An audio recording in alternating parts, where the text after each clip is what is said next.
is beautiful, and seeing all of your faces on the screen when I was able to look at it was also beautiful. So good morning. My name is Paige Getty. My pronouns are she and hers, and I am so honored to be your minister.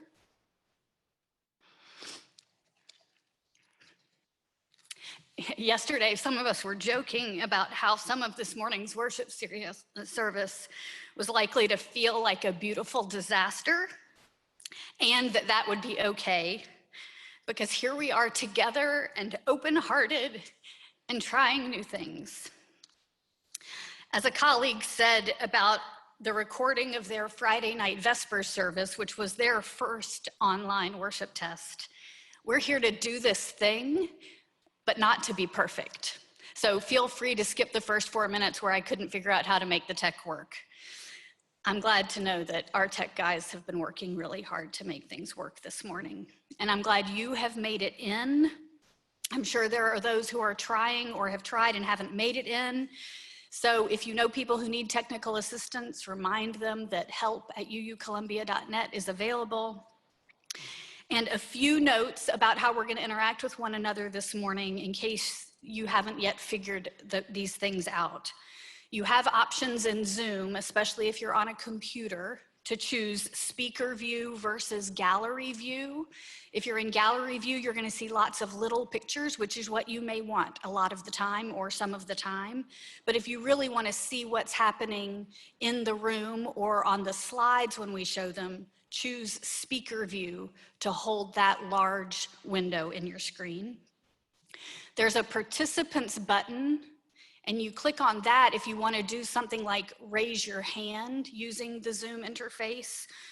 There's a chat box, which I know a lot of you have found already and are using to communicate with one another. You can send a message to everyone in Zoom or only to one person if you need to send a directed message to somebody.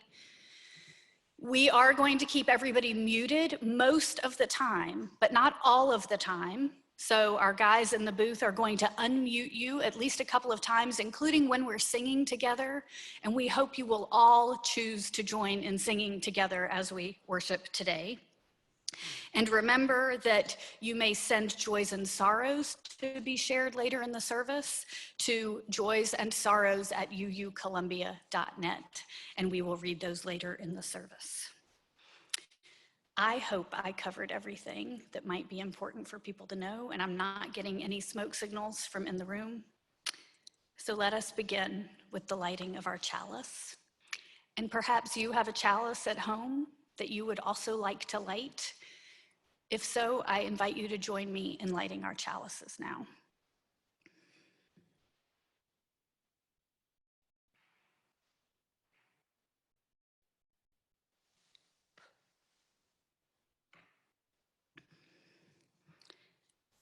And we dedicate our chalice with these words from the Reverend Nancy Reed McKee.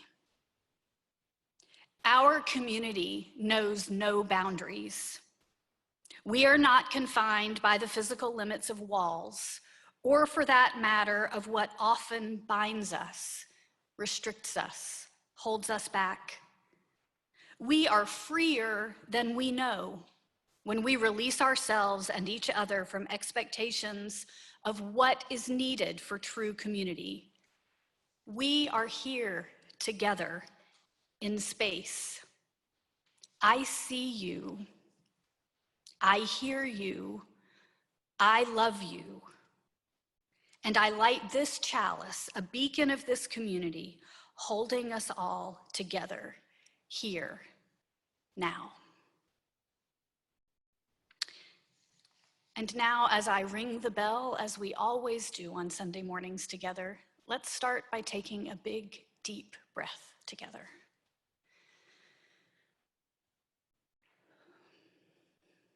We bring ourselves together, perhaps not in body today, but in mind and heart and spirit.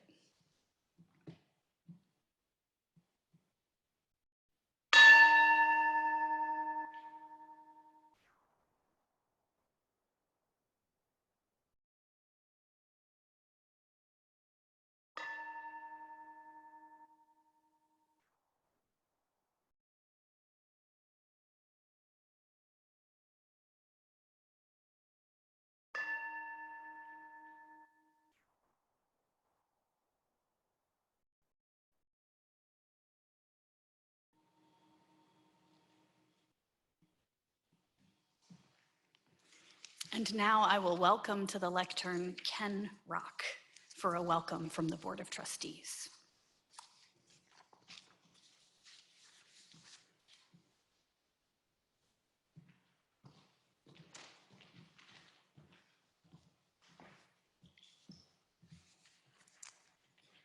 Good morning. My name is Ken Rock, and my pronouns are he, him, and his. I am a member of your Board of Trustees, and it is my pleasure to welcome you to worship at the Unitarian Universalist Congregation of Columbia. As we begin, we honor the Piscataway people and their ancestors. It is upon their land that we reside. We are served by the Reverend Paige Getty, minister, as well as a talented and dedicated team of religious educators, musicians, and other professional staff. I want to express my gratitude to all within our community who are striving to keep us connected and to provide meaningful worship services during this unusual and trying time. Whoever you are, wherever you're from, whoever you love, and whatever your faith tradition, you are welcome here. We particularly welcome any guests who are watching this service, and we hope that you will join us in the future when we return to worship at the Owen Brown Interfaith Center so that we will have a chance to meet and welcome you in person. At the end of this service, we will display a list of times when Paige will be available this week via Zoom for unscheduled visits with anyone who drops in. These won't be private pastoral sessions, but rather gatherings of whoever shows up to visit informally with one another. Paige is available for private visits via phone or Zoom as well. The staff and other leaders are imagining other ways to facilitate connections during this time of physical distancing. If you have ideas about different ways to connect and support one another, please be in touch, and we'll do our best to provide the tools to support your efforts. And we have a message from our newly formed Staying in Touch team. An ad hoc group met by Zoom on Friday to brainstorm ways to keep us connected and responsive to each other's needs during this time. We know that support will look different for different people, so we'll be reaching out soon to understand what support would be most helpful to you, the members of the congregation. We don't want anyone to fall through the cracks because of physical distancing. In the first phase, we'll need volunteers to make phone calls from the safety of our own homes. After this round of contacts, we expect to identify the need for all sorts of volunteers, from typical caring committee roles, such as delivering groceries and driving folks to doctor appointments, to support roles we haven't yet identified. If you would be willing to act as a volunteer to help us do this reaching out and caring for others, or if you have any immediate needs or suggestions, please send your message to connect@uucolumbia.net. And I understand this email address is not yet set up, but will be later today. The messages will go to the Staying in Touch team, which consists of Lowry Coltree, Ken Crandall, Kim Estelle, Ross Martin, and Lindsay Thompson, as well as at least one staff member. As they say, many hands make light work. Our congregational covenant expresses how we as members of this community intend to be in relationship with one another. It's the collection of promises that we make to one another over and over again. And when we mess up or mistreat one another, this covenant calls us back into relationship with one another. Will you please join together in speaking the covenant now? The words will appear on your screen. Strengthened by our common humanity, inspired by our 7 principles, we promise to be a safe and welcoming community, to nurture each other's hearts and spirits, to delight in the beauty of our diversity, to struggle together on our spiritual journeys, and to challenge each other to live our values. Thus, we pledge our time and vigor to the continuing celebration of spirit, of the world, and of humankind.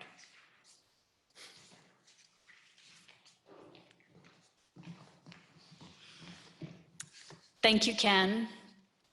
And now our tech team is getting ready to unmute all of you so we can have a moment of physically distant greeting our neighbors. I'm going to invite you to improvise, maybe change your view to gallery view so that you can see a lot of people at once. And then we're gonna wave, and you may even shout at one another for the next approximately minute before we're gonna then sing. I'm gonna ring the bell when we're done, and you're gonna then get muted again for a minute while I introduce the hymn.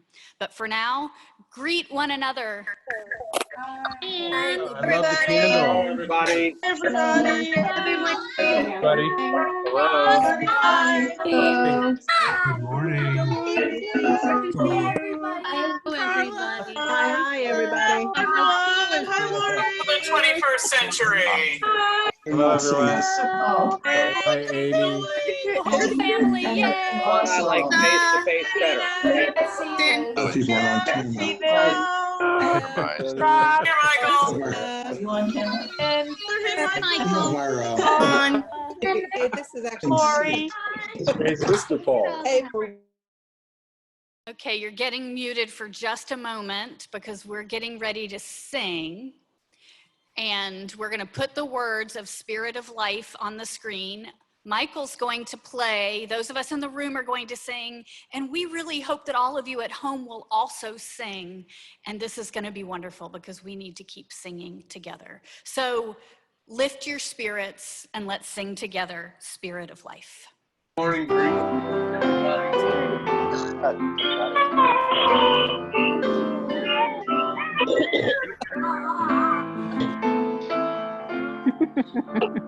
This is pretty cool. Come on, people, you're they unmuted you. Don't.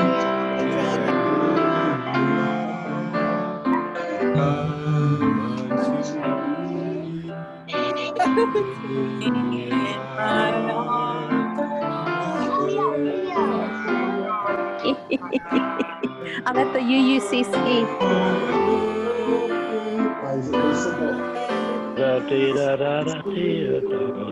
Chat in the back.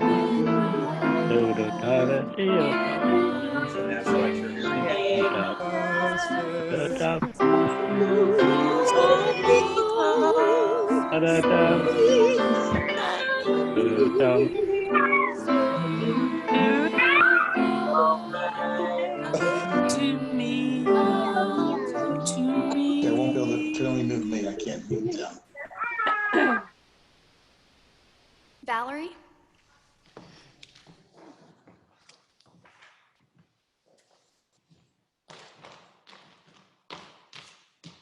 Good morning, everybody.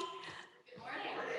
You can see we've got the screen projected on the big screen in the sanctuary too, which is why I think you might see us all turning that way. So now it is time for all ages. This is a part of the service where either Kelly or Robin or I get up and we invite everybody who feels like a kid to gather and run forward. And so here comes Mary Rogers, and oh, here's Paige, and here's Kelly. Anybody else? So can all of you kids at home just wave so I can see that you're watching and that you're here? And even if you aren't technically a kid, but you feel like a kid, you can wave too. So this is a time for all of us. So good morning. So I've got a couple items that I brought from home today that I'm going to show you. These are really random items, so hang on one sec. I hid them under the table here. So first of all, I've got this thing. Can you guys see this? It's a little teapot pitcher thing that I broke a couple weeks ago. I didn't drop it. I walked by it too fast in my house. So I think that's why sometimes you're told not to run in the house. I was very sad when it broke because I thought it was a really beautiful thing, and it came from Taiwan where my grandparents live, and so I don't think I'll ever get to replace it. Well, I mean, I hope I get to replace it, but it won't be easy. So it's broken, and it kind of just doesn't have much function anymore. Have you ever broken anything in your house and thought, oh man, this thing is now useless? Yeah, all the time, yeah. What have you broken, Mary?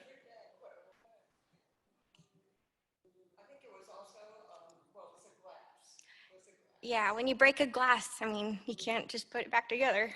So here's a broken thing. I've got a little empty jar here now too. So this little jar, I'm sure in your houses, you've got lots of empty jars as well, peanut butter jars, jelly jars. You think, I'm gonna reuse this. And I think I had some candied jalapenos in this and they were delicious, but they're all gone now. And so now it's just an empty jar. It's a boring, everyday thing. I think we all kind of store boring things in our houses thinking, oh, well, maybe one day. So a boring thing. And here I've got just a paper bowl, just one of those bowls you use one time and throw away for better or worse, Even though we try to avoid generating waste, there are just some things that are just throwaway things. So a paper bowl. So in the next couple of weeks, we'll be worshiping online. It's a little different, isn't it? But it's also really fun. When we gather together to worship, we do a couple of things. We sing and we listen and we learn together and we light a chalice. I think the reason why we light a chalice is because it's something that unifies us. It's something we do together that sort of brings us together. It's a thing that celebrates our unity as a congregation and as a community. And I think a chalice is special because of what it's used for, not because of what it physically is. Like it's just a candle, sort of, right? That's not that special, but when we use it in a special way, it becomes really meaningful. So I've got a broken thing here, and even though it's kind of useless now, what if I were to turn it into a chalice? Kelly, can you come help me with this? If I were to turn this upside down and stick a candle on it, it's now a chalice. It is now a beautiful chalice. So do you want to hold this and light it? Okay, thank you. And if I've got a boring thing, so even boring things can become really special, right? I guess we'll just do this. So now I've got another little chalice. So a boring thing, because I'm using it for a special purpose, it becomes a special thing. And what about this bowl? I can just stick a candle in there, and if I say I'm going to use this for a special purpose, then even this throwaway item, this thing that, I probably should have put in the trash a while ago, it becomes special and meaningful. So this week, when you are home for a little bit more time than you usually are, why don't you look around your house? Look around your house and find those things that are either broken or boring or even throwaway things, and see if you can make something beautiful out of them. Work with your parents, work with your families. Try to be creative. If even this boring glass jar, I could stick some ribbons in it and it becomes all colorful. I could use some glue and glitter. If you make a chalice this week with a boring or broken or throwaway thing, please send us a picture because we would love to see it. Send us a picture, and then next week when we worship together online, we can all light our chalices in our own houses together. So we will now all sing another thing, I guess. So Michael is coming to lead us.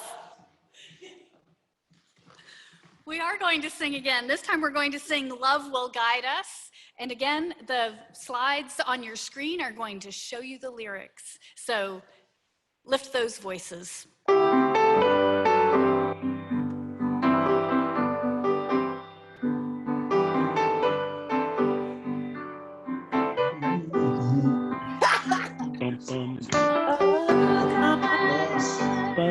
Jesus cried out, open the Will it way? Pray together, love will guide us, love will guide Jesus cried. Forget it.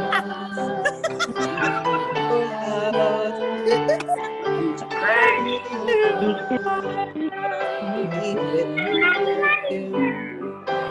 You can change the world.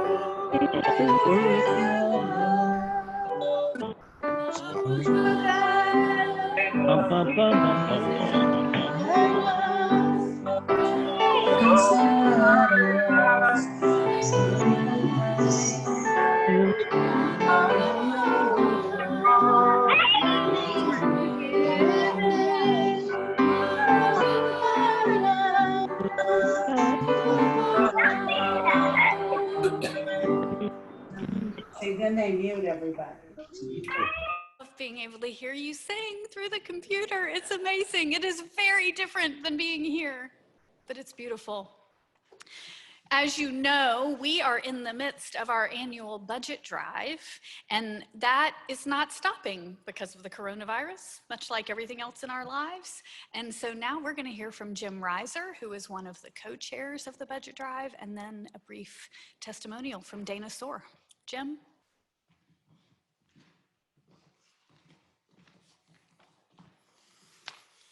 Hello.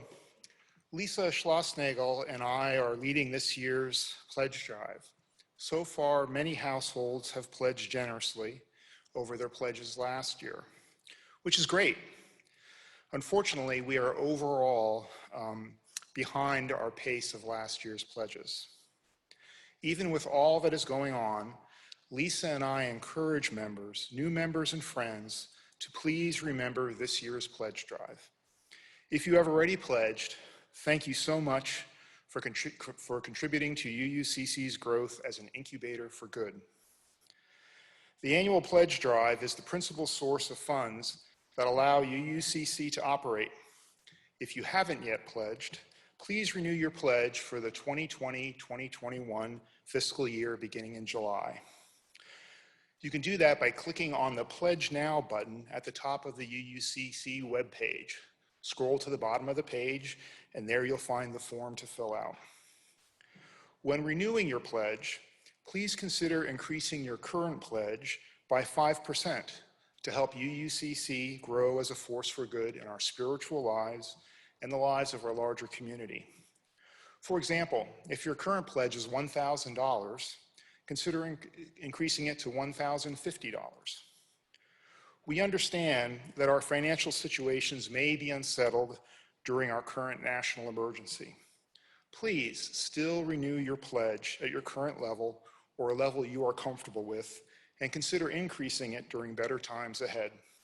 Renewed pledges won't begin until July 2020. Please pledge now. Otherwise, volunteer members of our congregation will have to begin the time-consuming work of reaching out individually to our members who haven't pledged. Please save your friends this difficult task and join us in making your annual pledge. Thank you. And now I would like to welcome Dana Soar with a stewardship testimonial.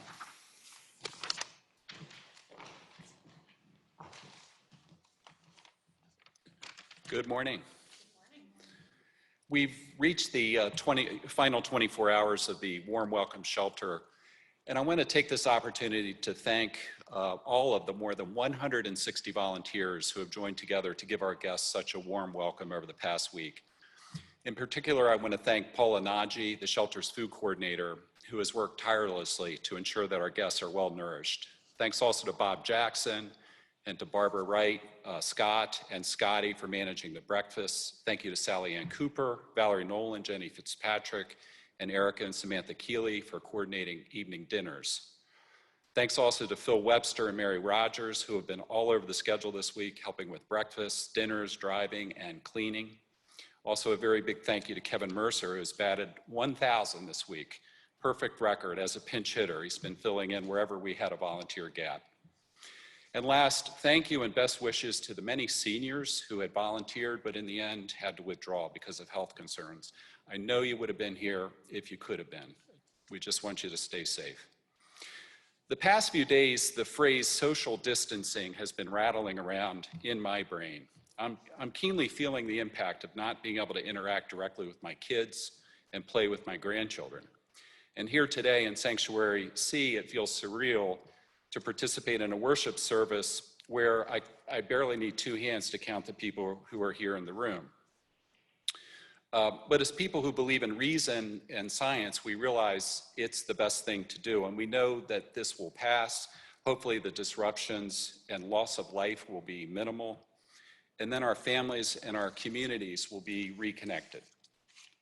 But there's another way to look at social distancing this week, through the eyes of the guests at our shelter. What must it feel like to live outside of community, to have no permanent home or the resources to attain one, to have limited economic means, and in some cases, the skills or abilities needed to thrive? Many of the ills of our society can be traced directly to a lack of or a loss of community, because human beings progress and thrive only when we work together toward common goals and shared purpose, when we bring everybody along together, and when nobody gets left behind. And so I want to thank the entire UUCC community, because it truly takes our entire community to staff the Warm Welcome Shelter, and very importantly, to provide the money, to buy the food, the supplies, to pay for the everything that we've used this week, to pay for the building itself, and to hire the staff members who inspire us to be our best selves and to organize us toward common goals and shared purposes. None of that happens without your money. Whether it's the Warm Welcome Shelter, food insecurity, racial justice, LGBT rights, immigration, or climate change, your generous financial contribution is the essential fuel. This pledge season, please give generously so that the UUCC community can continue to be a positive force for good. Thank you.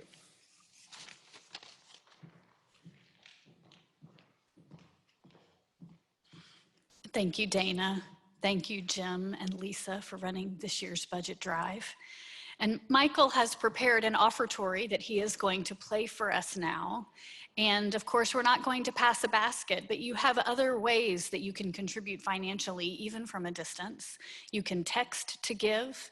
You also can go to our website, as Jim described, to make your pledge, or to even give a one-time donation immediately. So that information is going to appear on your screen as Michael begins to play, and we invite your generosity, as your offerings, as always, are freely given and gratefully received.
what if you thought of it as the Jews consider the Sabbath, the most sacred of times?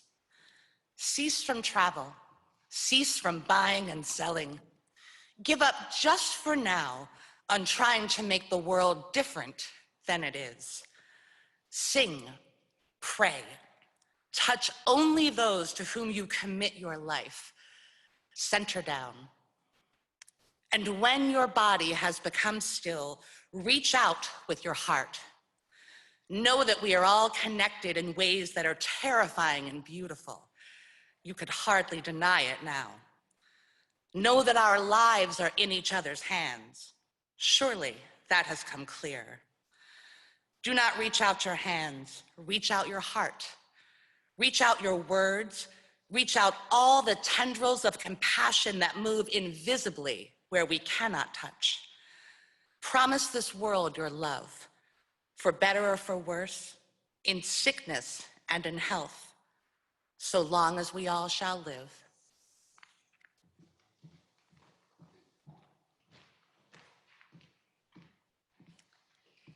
That was the poem titled Pandemic, written by Lynn, Ungar. You may be interested to know that it has gone viral on the internet in the past several days since she wrote it, and there's even a Chicago Tribune piece published about her because of this poem. So thank you, Kelly. We are now going to sing again. This is a hymn that may be a little less familiar to many of you, but it feels perfect for this moment. There are two verses. There's actually only one verse, but we're going to sing it twice. First in Spanish and then in English. So join in singing, lift your voices and your spirits. For nada te turbe.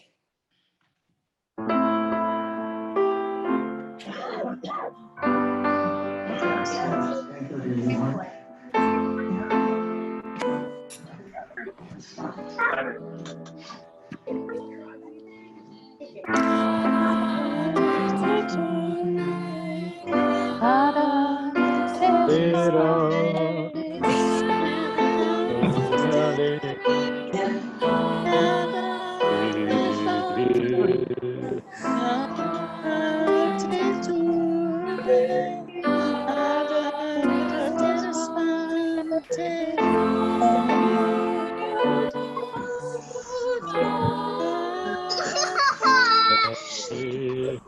not terribly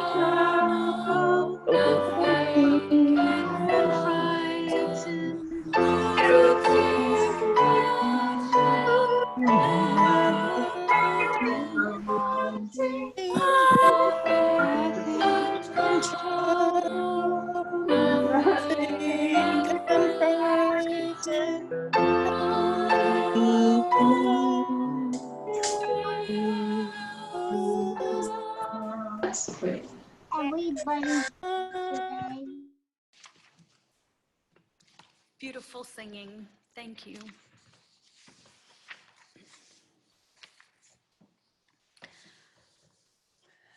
So, this is a weird moment in our lives. I found over the past few days that I've been telling myself a lot of stories about why this pandemic is happening. Not the science of it, but the morality of it.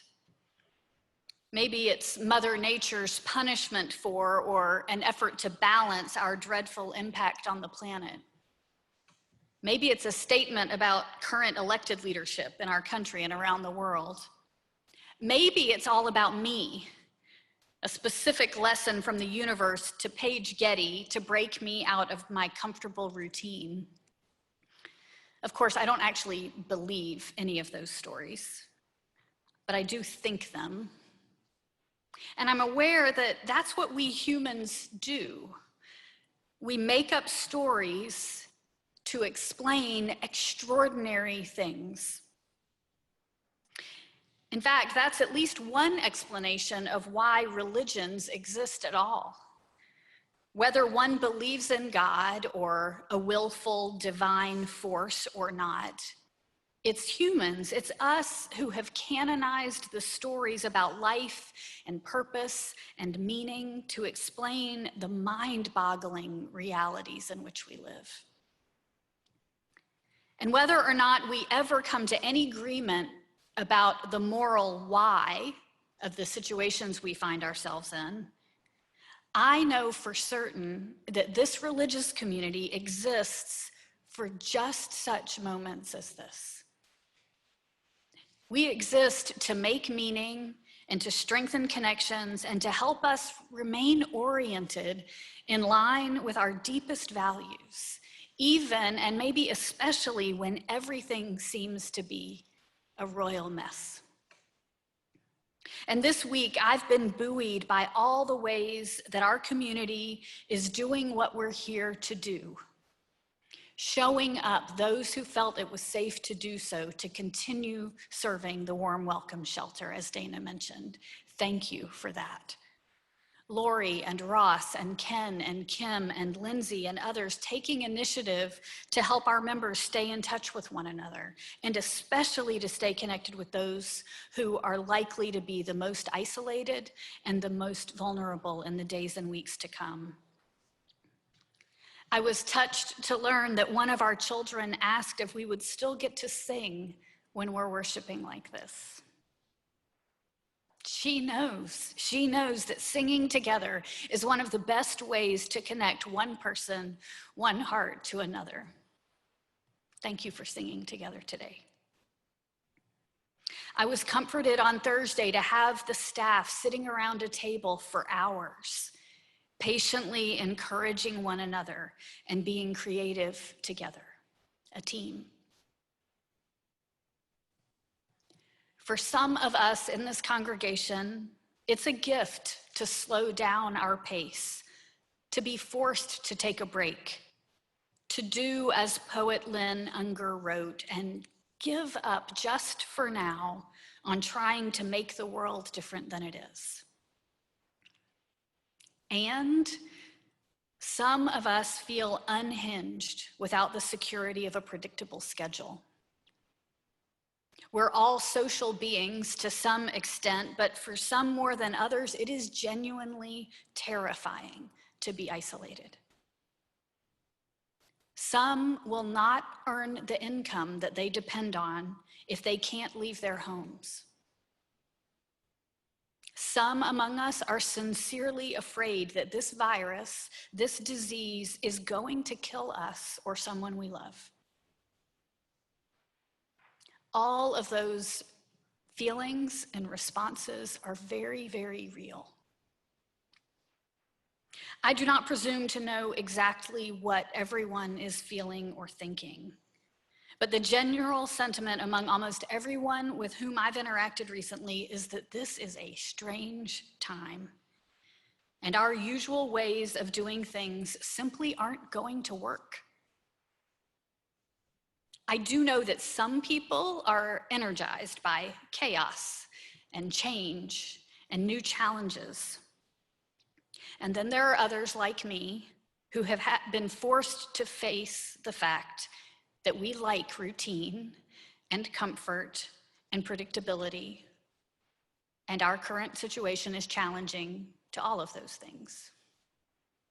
So I've been very grateful for the people and the poetry and the music and the dog walks that have served to ground me when I've felt untethered these days. And that's what we're here to offer one another today. Worship, a pause, some joy and laughter, some mourning, some praise, some poetry, some music, singing together. We are here to remind each other that we are not alone, even if we are apart physically. We're here to remember that this current moment is a crisis or a potential one, but it is not only a crisis. And it is not the entirety of our reality, even as it may feel all-consuming. Because there are still moments of beauty and magic and pure delight. And you, UUCC, our beauty and magic and delight. Even apart, let us remain together. Amen.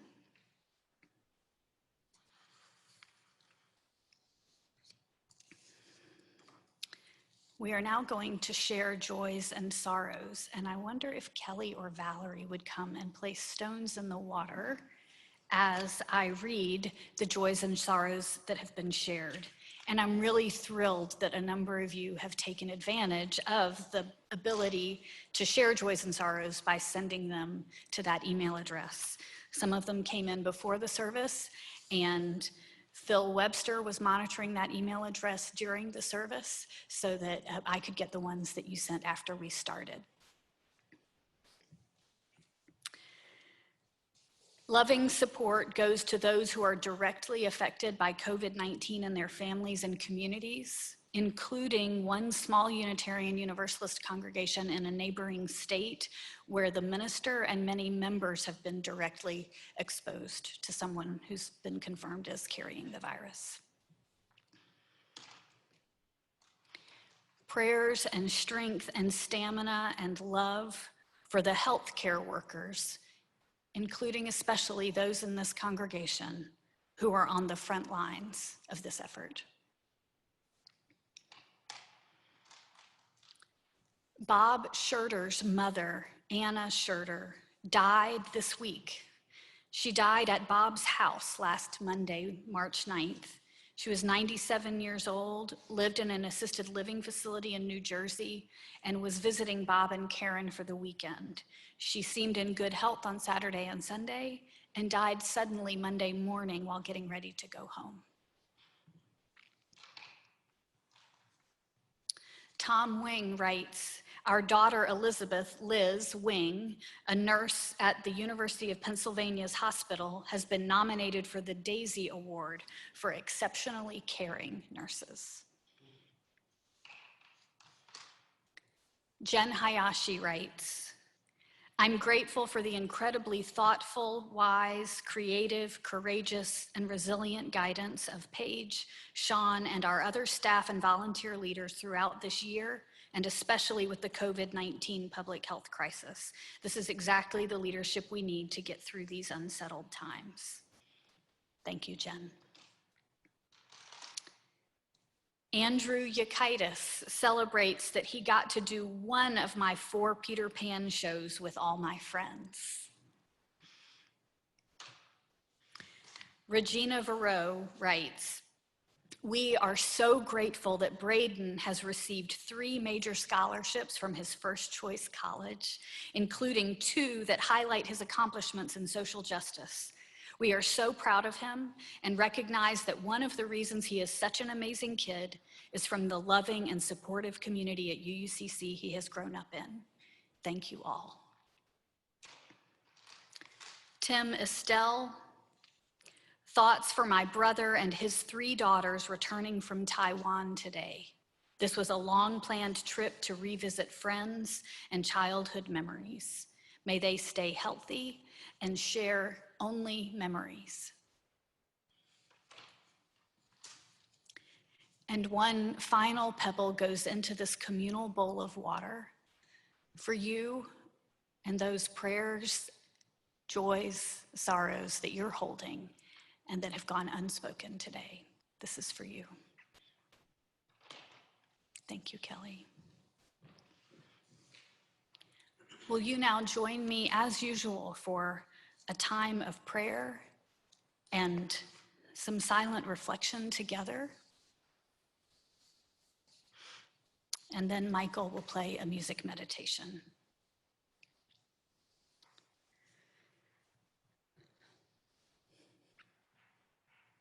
Great and Holy Spirit of life and love, may we be comforted if we need comfort. May we be strengthened if we need strength. And may we all know who and how we are best meant to be, especially during this time. May we tend to those things that bring delight and joy And may we be honest with ourselves about what we need and our sadness and our fear. And may all of us be the hands of love of God, especially in this time. We're going to share a few silent moments, knowing that we are all holding one another together in this moment.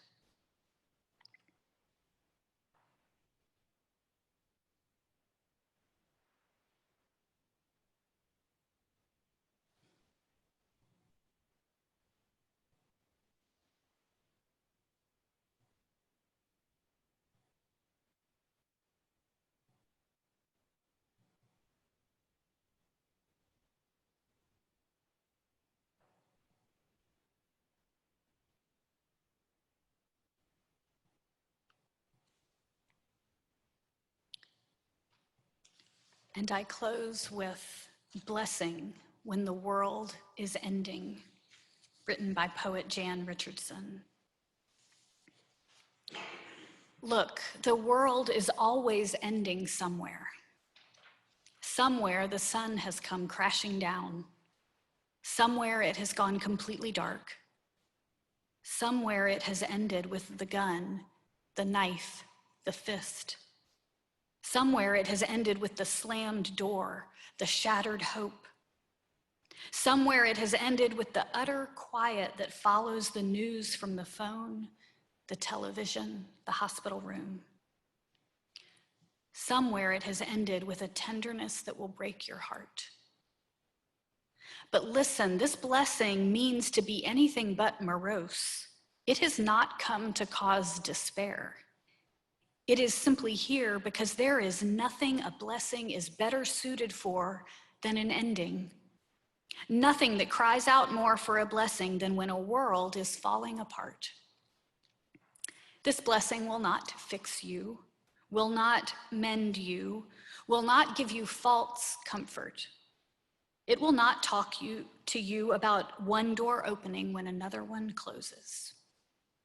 It will simply sit itself beside you among the shards and gently turn your face toward the direction from which the light will come, gathering itself about you as the world begins again.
While Michael was playing, our tech guys were letting the chat scroll and were showing us who is logged in.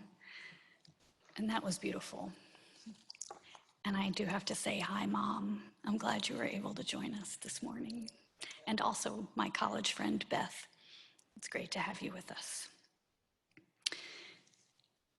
I will ask you to rise in whatever way you want to rise to hear the benediction, in spirit, in body.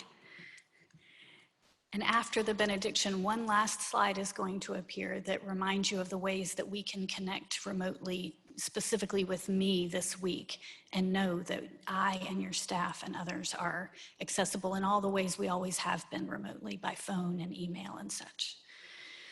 But we close this morning with Prayer for a Pandemic by Cameron Wiggins Belm. May we who are merely inconvenienced remember those whose lives are at stake. May we who have no risk factors remember the most vulnerable. May we who have the luxury of working from home remember those who must choose between preserving their health or making their rent. May we who have the flexibility to care for our children when their schools close remember those that have no options. May we who have to cancel our trips remember those who have no place to go. May we who are losing our margin money in the tumult of the economic market remember those who have no margin at all. May we who settle in for a quarantine at home remember those who have no home. As fear grips our country, let us choose love. During this time when we cannot physically wrap our arms around each other, let us yet find ways to be the loving embrace of God to our neighbors. Amen. Love you all.